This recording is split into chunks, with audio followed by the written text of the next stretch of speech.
Hey everyone, what's up? It's Mudasir here, and in this video I am going to show you the step-by-step process to register our tools on your device. Step 1. Download the zip file and extract it. Once you got the download link, go on the link and download the file from here.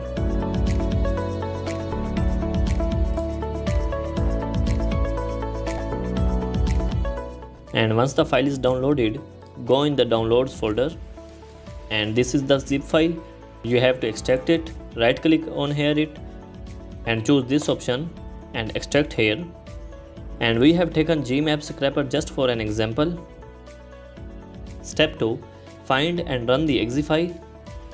Once the file is extracted, go in the file and we have to find our executable file.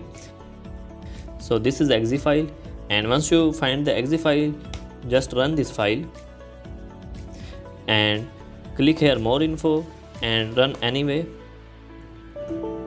Okay, the exe file has been run. Step 3. Request the license key. Type your email here and click send request button, and you will then receive the key on this email. Step 4. Apply the license key. Once you got the key, just simple copy this key and paste here and click apply button. Okay, that's all. Thanks for your time watching this video. If you still have any questions, you can contact me. Thank you very much. Take care. Bye bye.